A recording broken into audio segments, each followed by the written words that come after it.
This is going to be a little bit of a deeper dive into the local experience and what happens when a major event comes to your town and you're, not necessarily fully prepared or have the resources to handle it, and what that does to an organization. A little bit of a look back and a kind of deeper dive into the recovery phase of things.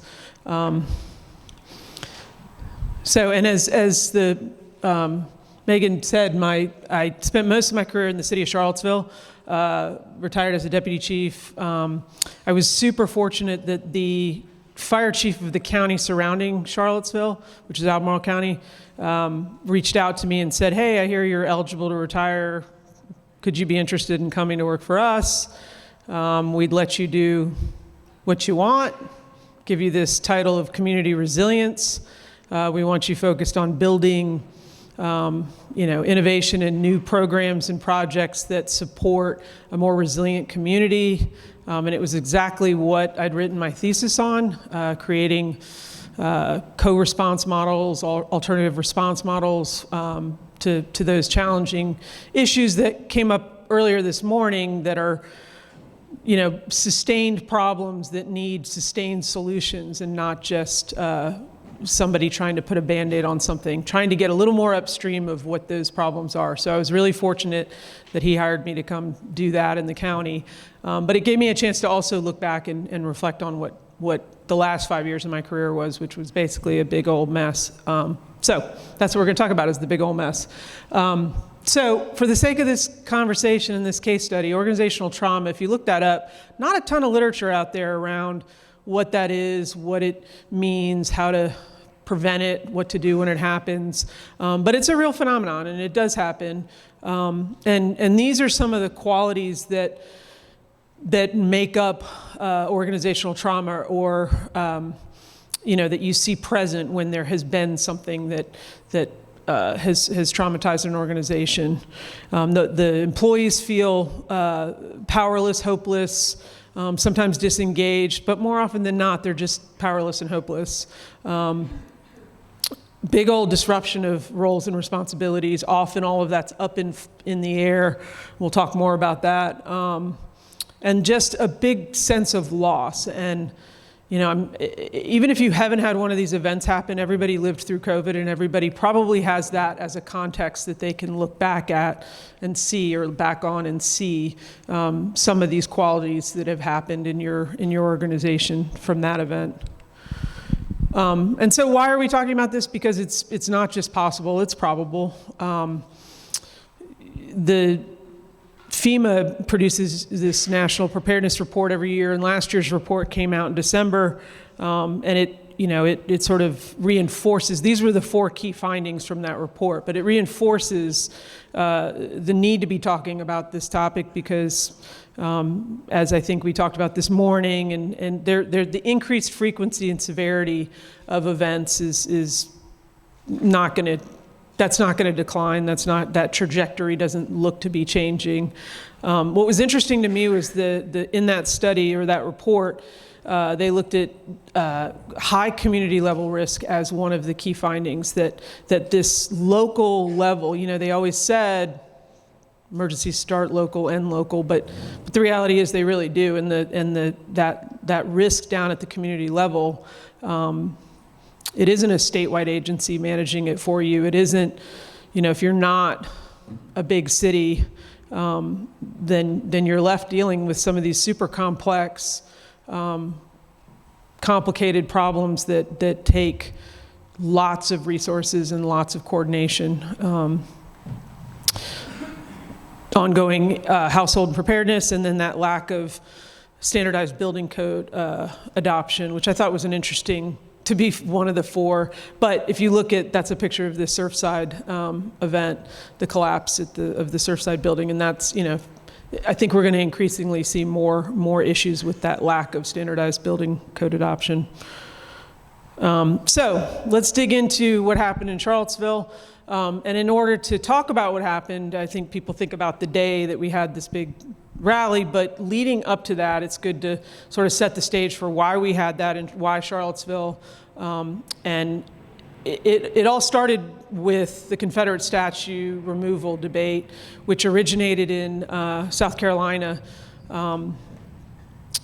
in June of 2015 when Dylann Roof killed the churchgoers in Charleston, and that triggered the nationwide debate on Confederate monument removal.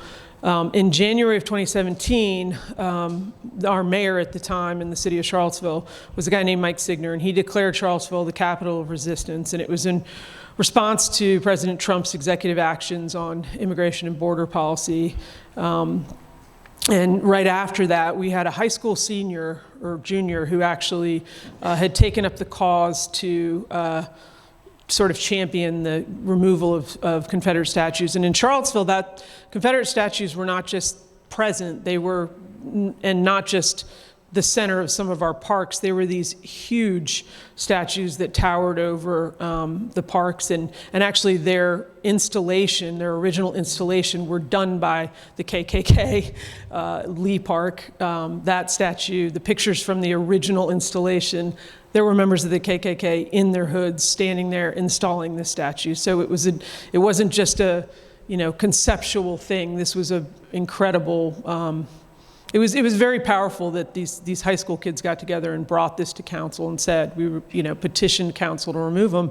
And so in February of 2017, our city council voted to remove the first of the statues, R.E. Lee, from this biggest park downtown.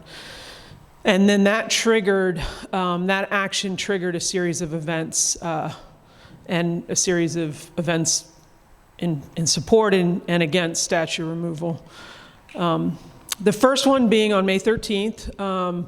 This was a kind of flash mob of pop-up event that was organized by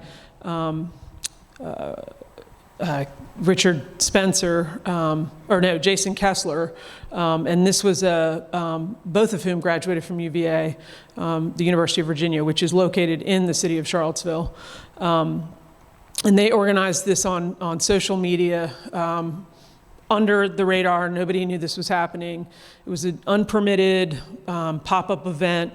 And honestly, as soon as the police started arriving and they were assembling and figuring out what to do, they were calling the fire department for fire marshals to see if we could, kick them out of the park for open flames. It was basically tiki torches. They were gathered, probably about 150 people. But as soon as the police and public safety started showing up, they dispersed. And so fairly uneventful. It was maybe a half an hour long. But the next day, a candlelight vigil was held in the park that started and got a lot of press and a lot of attention leading up to it. And that Richard Spencer showed up at that event. It became very confrontational, and I can't remember how many people were arrested, but there were many arrests, and probably about 10 people went to the hospital for minor injuries. But that sort of hardened the resolve of the two groups to see this through, and everyone kind of doubled down on this confrontation. At that point, we had, it also created a lot of legal challenges and a lot of legal debate around First Amendment, open flame, assembly rights, lots of different legal challenges sort of spun up as a result of that event. And then the KKK had put in a permit. We had a special event permitting process in the city of Charlottesville. Interestingly enough, it was funny that came up in the last session because while I see that as something emergency management should be involved in and should help manage, in the city it was at that time it was led by our Parks and Rec department, and it was very much not public safety focused. So it was more about renting and the use of our public land than it was about how do we make these events safe, and so that's changed since then, and I'll talk more about that. But at that time, it was a process that was managed by Parks and Rec. And so the KKK had put in a group out of North Carolina, KKK group out of North Carolina had put in a permit request, paid their $25 fee to get a permit to hold an assembly in the other park where the Jackson statue was. And that was on July 8th. That event went fairly smoothly up until the counter-protesters began knocking down the barriers and antagonizing the police and really getting upset that the police weren't doing more that they felt like the police were supporting the KKK by creating the setup and the barricades and the arrangement for that protest. And so the KKK was incredibly compliant, to be quite honest, and they were very organized and not that confrontational. But then the counter-protesters became a lot more agitated, and eventually an unlawful assembly was declared. Some gas was used, and there were 23 arrests, as you can see, and several people transported for minor injuries. That was really the first event that started the downfall of our local police. The public trust for our police department became, put in question. And even if you tried to explain freedom of speech to the public, we got calls at the fire department. Why weren't we using our hose to control the crowds? It was crazy. But that was sort of the beginning of the fall of that trust. August 11th was the night before August 12th. So the permit, Richard Spencer and Jason Kessler had put in a permit for this huge Unite the Right event on August 12th. This was going to be the first mass gathering of all these alt-right groups in Lee Park. And the city tried to take this legal route of banning them from the park. And instead of letting them be in that park, they wanted to push them off to this other park that's on the outskirts of town where there's a lot more room. And it ended up going all the way up to the state court. And in the 11th hour, it was decided that they were allowed to use this park because we really didn't have a way to prevent them from using the park. So all these folks, because of that buildup and because of the court case and because of a lot of the controversy from the other events, there was quite a buildup to the 12th. And so a lot of folks were in town on August 11th. Driving around town that day, there were easily 1,000 people in town from the media with cameras just walking around waiting for something to erupt. It was a really eerie, creepy feeling. But there was this event that they had planned, another sort of pop-up event on campus. They were going to march through the campus and convene around this Thomas Jefferson statue in front of UVA. And that really caught our public safety, our law enforcement off guard because there was limited intel about that event. So much was focused on the next day. And so that event, for those of you in law enforcement, that the evolution of campus police has been sort of swung the pendulum in some cases a little to the softer side. And so at the time, our campus police was pretty hands-off and very much tried to just not minimal intrusion sort of tactics were used, but it was ineffective. And in the end, the city police department drove into the situation and kind of took over. But that event further eroded public trust and, of course,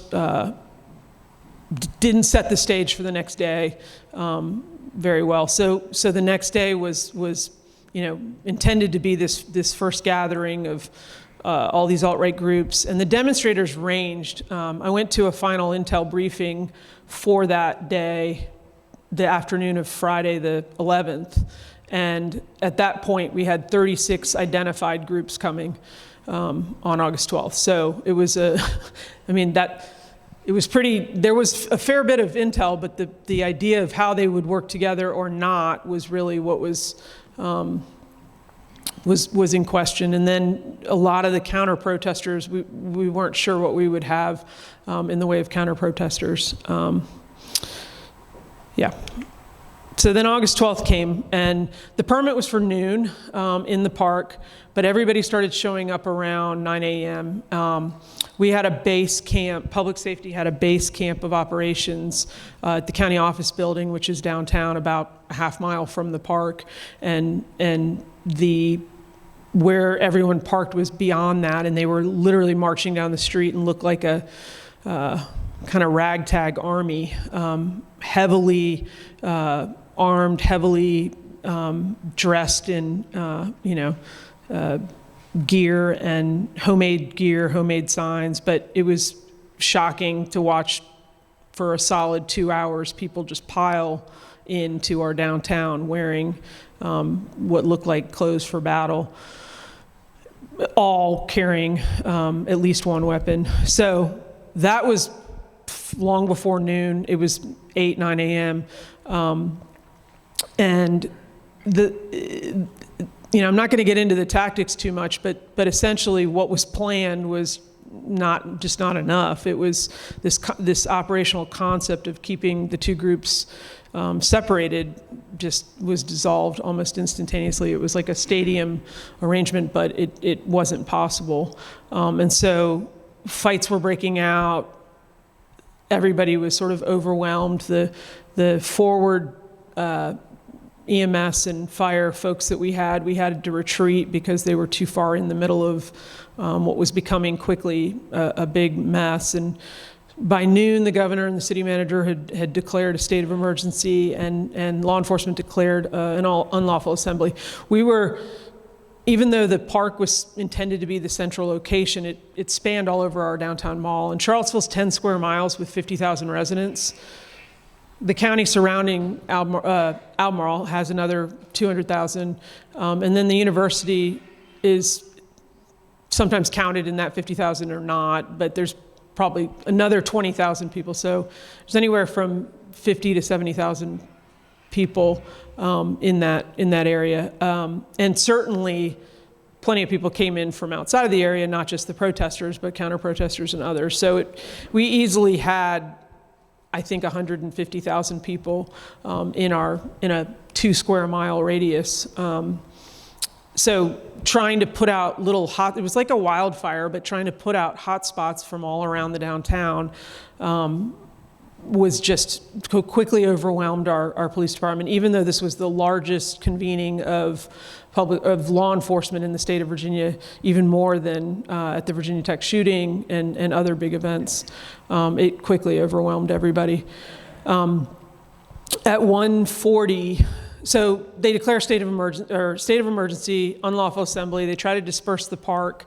There's still assemblies all around downtown. At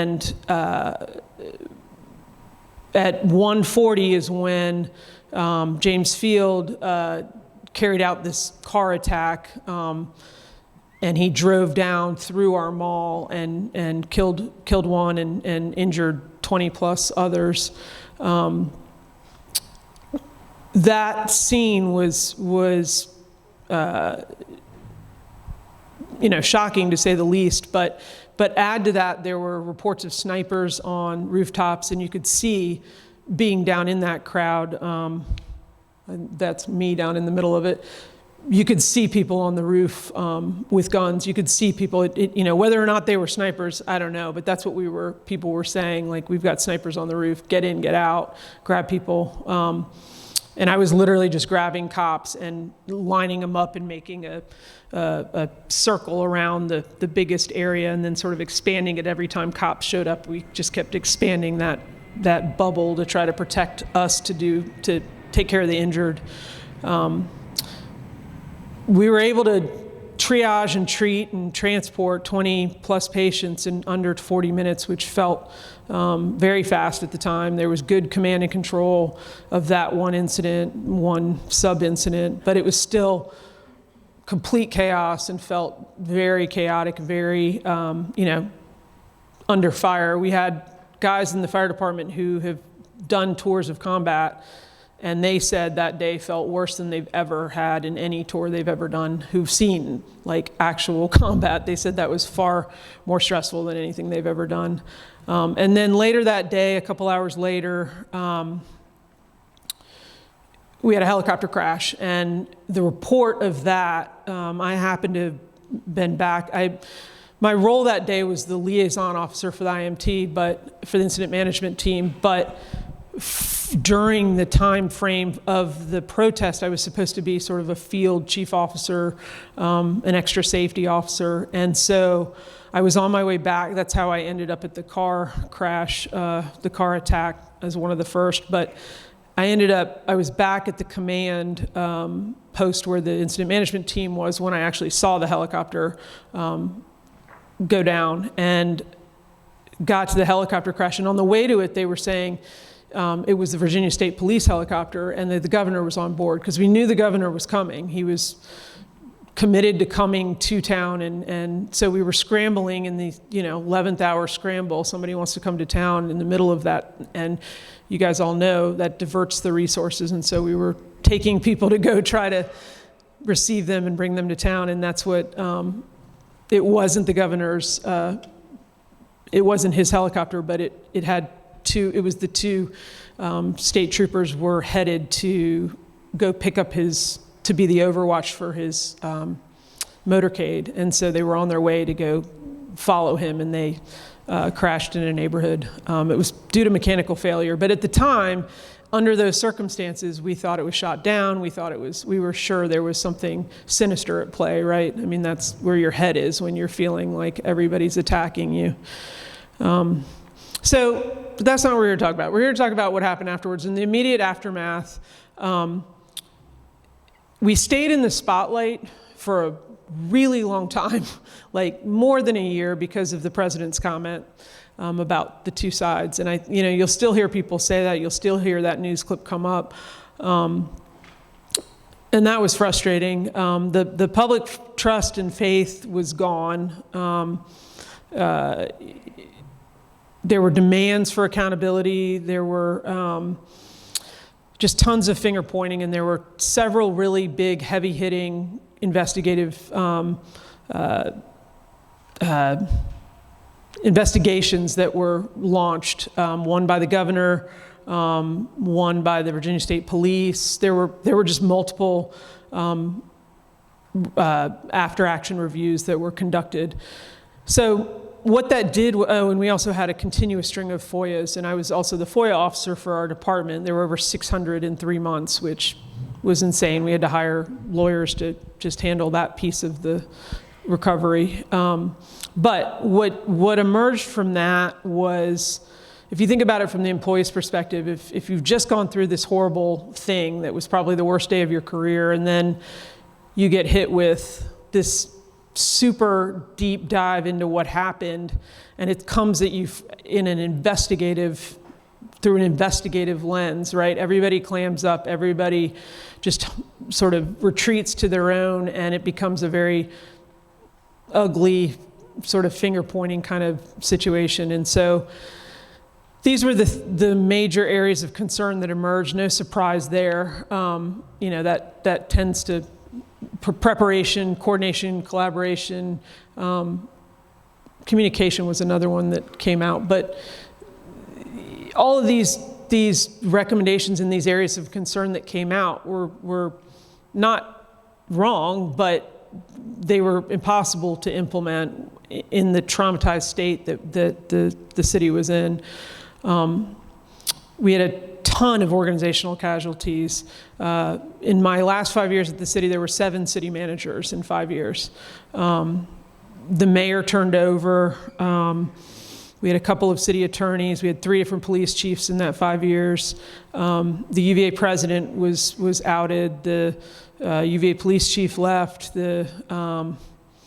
that whole structure at UVA was reformed. The longstanding state commander for Virginia State Police retired. And then there were a lot of changes within the city's local government. The fire chief became officially the emergency manager because we didn't really have one officially on record, because we had a regional emergency manager whose job really was more coordination, and she didn't carry enough authority to be able to implement some of the changes that needed to happen. So all the localities got their own emergency manager, essentially. Lots of policies and procedures came out. Regional emergency management was completely restructured. And Virginia State Police, in the first year following 2017, they sent out a directive to their organization and required everybody to become incident management trained and certified, and they formed their own incident management team. So that was some of the short-term impact, lots of new faces. But the effect of that short-term impact was lots of different agendas, lots of different plans. Every new leader comes in with a new idea, with this idea of how they're going to save us, how they're going to fix what's wrong. They know something's broken. They know they can fix it, right? That's natural. A lot of the number twos left voluntarily because of that chaos and that turmoil. And so that was a lot of institutional knowledge that left. And not just the institutional knowledge, but the relationship building. That was even bigger. I kept hearing all the institutional knowledge was left. It was really the connections and everyone had the relationships built. And without that, it's just like building a new organization. And it's not as simple as building a whole brand new organization, because there's still all that history and all of that trauma. But it created a lot of instability across the organization. Longer term required literally rebuilding the organization, and the effect of that was this constant instability. There was a lack of strong leadership to drive that change management. The new leadership didn't experience the trauma, and quite honestly, they were a little bit tone deaf and didn't want to hear about it, which was sort of exasperated, further traumatized the workforce. And then throw a little COVID in there, and that was like cumulative trauma on top of acute trauma. And right at the beginning of the COVID pandemic, we had another wave of sort of major departures, with the city manager getting, the fire chief leaving same day. He quit and walked out the door, and I was interim chief. And then the city manager was basically fired, and so COVID really exposed a lot of organizational vulnerabilities. We were in a really fragile, fractured state, and then left to try to get through this major challenge. And so that created a lot more conflict and a lot more leadership turnover. What was interesting was our COVID incident management team kind of became this de facto city leadership. And I remember one day I was the incident management team leader, commander for COVID, and I had somebody, one of the logistics chief came to me and said, I would normally go to Public Works with this question, but since we're running the city right now, and I was like, yeah, just do it.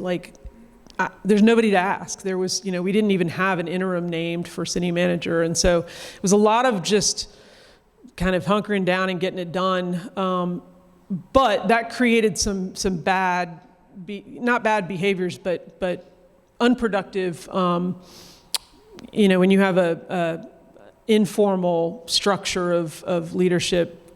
For the new people coming in, it's very hard for them to know what to do with that. And again, I can't stress enough that need to understand what happened to the organization before you can actually move on. But so some of the steps we took to heal as a community and as an organization, we finally did remove the statues. They got tied up in a legal mess, but we were allowed and approved to remove them. And this was really the first major intra-agency tactical operation since then.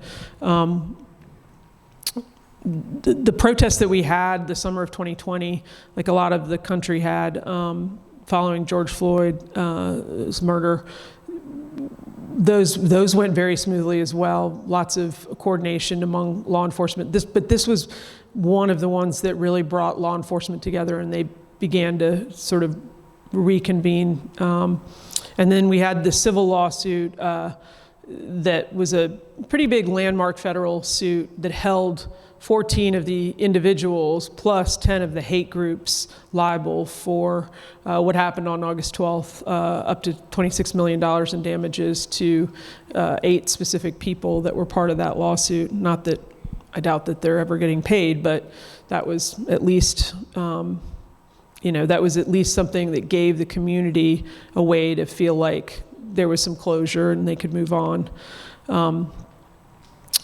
Some of the steps that we took to begin mitigating the effects of that trauma were filling some of those key roles, reconstituting the leadership team, but really the meat and potatoes of what needed to happen was recognizing and acknowledging the trauma, naming it, talking about it, giving people time to grieve. And, I should mention public safety. We had, at the time, before that, we had a peer support team that was pretty strong. We had, police and fire both had that, both of which were, trying to do what they could do, but this was just an overwhelming event. Everybody experienced it. So even the peer supporters had been through it. So it was like, but we even leveraged the International Association of Firefighters has a national support team. We brought them in, but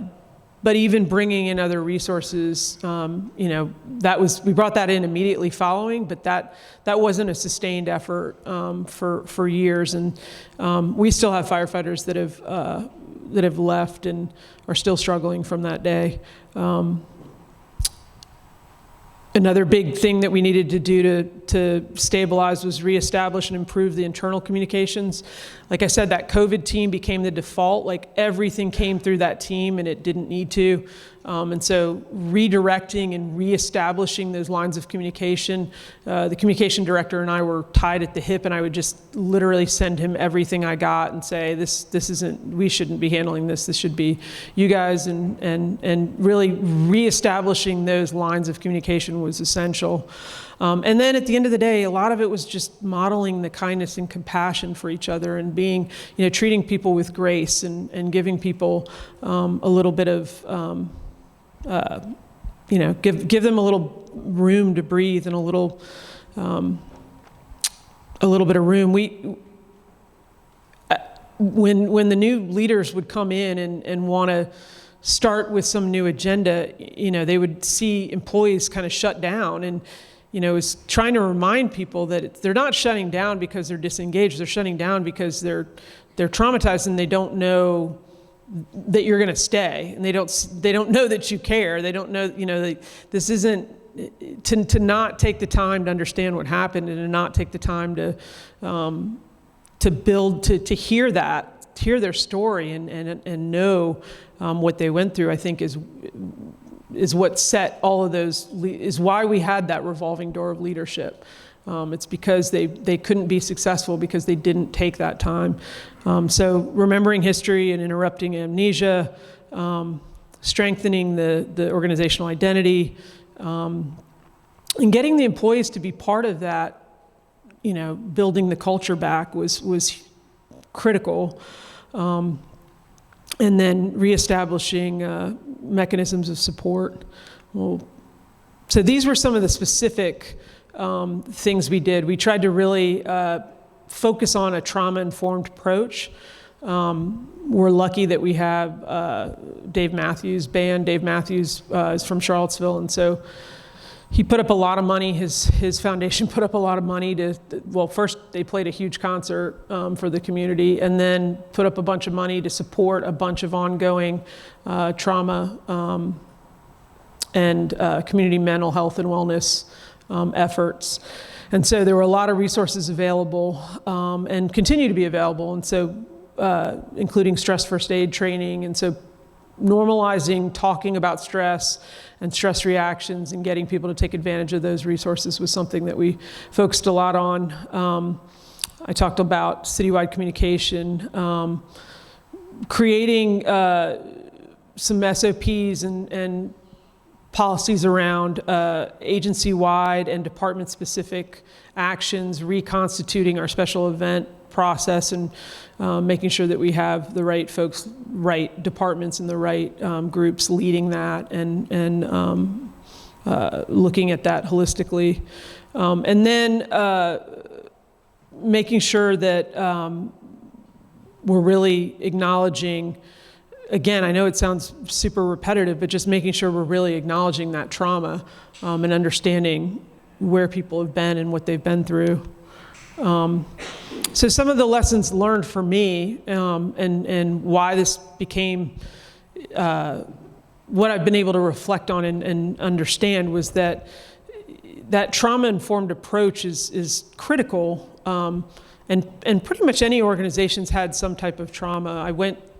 When I was during COVID, at one point I went to our regional emergency operations center, and while I was there, I think it was in April of 2020, the county fire department that I now work for had a firefighter take his own life, not at work, but at the station, he was off duty. And so that organization was pretty traumatized by that. And 2 years later, I go to work for that organization, and there's still remnants of that, of course. And, having been through what I went through in Charlottesville, it was easy to know I need to approach, step into that organization and approach it with this trauma-informed approach. And if I want to be successful, if I want, to build the consensus around something or affect any change. Understanding, the other big takeaway for me was understanding that change has to happen at the individual and the organizational level, but it all ultimately has to be executed from this place of inclusion. So to expect that the individuals are going to change without the organization changing and vice versa is not going to happen. If we want our employees to seek support and talk about what happened and talk about the trauma, then we have to be willing to talk about it with them. We have to be willing to open that conversation, facilitate that conversation, and have that dialogue. And why that's important, I think we all know why that's important, but if you don't have an organization that's focused on continuous improvement, then you're stagnant. You're not going to be able to keep up with that pace of change with disasters and with really anything we're doing these days. I think we make our decisions based on the culture that we have in front of us, and if we don't create that baseline of continuous improvement, it makes it even harder to do anything or to lead. So fostering psychological safety within the organization, I think, is the key to that, and that helps people to be comfortable failing during training, and then they learn to succeed and are better prepared for the big one. I was trying to think of some examples just as where there was strong leadership focused on preparation, and Nashville was the first one that came to mind, the shooting at the Covenant School. Modern tactics, multi-agency coordination, and there was really exceptional communication, both tactically, in the incident, but then the crisis communications coming out in front of that and putting your event out there immediately and releasing those videos. And you can debate whether that's the right thing to do or not, but it certainly reduced the amount of criticism, and it negated that erosion of public trust that seems to happen after any critical incident. So that was one that came to mind. We had I didn't mention this, but we had and somebody hacked into our computers in the middle of August 12th around noon that day. And so our IT and our city manager said, don't use the computer. So we were trying to do that whole event without any computers. And so try to run anything without a computer right now. It's kind of ridiculous. And our communications director was basically told not to do any communication. So it's no doubt, it's very explainable why we landed where we did with the investigation. But I see my time. I should wrap it up. It's my last slide. Human-centered leadership. My final point on this is just that to build and foster that culture of continuous improvement really depends on creating psychological safety within your organization. And that these are the steps. It's an emerging concept in organizational psychology, but you got to make it a priority. You've got to talk about it. You've got to facilitate. To create psychological safety, you've got to facilitate everyone having an opinion and talking and being open. I think we've probably all worked in an organization where there's artificial harmony and people don't say what they really want to say, but they know that there's something that needs to be said. That's not psychology. That's the opposite of what I'm talking about. So trying to create those organizations where people feel comfortable speaking up. Like there's I forget the term, but it's not shameless candor, but it's something like that, where it's like, you're comfortable saying, and I will say, I think that's something that I did learn, and I hope that my team would say that I do that. I want to hear the what it is that's a problem. I don't want to just pretend it's not there, and establish norms for how we can handle it. If we, that's practice. If you see it as practice, if you see it as ways of improving, then you're just going to get better as an organization. It also opens up innovation. It opens up the opportunity for innovation, and it helps you to embrace productive conflict. And I know lots of folks don't love conflict, but if you can create this type of culture, it makes conflict that much easier. And I've seen it work, and I know it works, but ultimately this builds resilience in an organization. And for the city of Charlottesville, that took 5 years to learn that, and I think they're getting there, and certainly turned a corner, but not fully there yet, but definitely on a good path now. So, but I think that's it. Emily, thank you so much.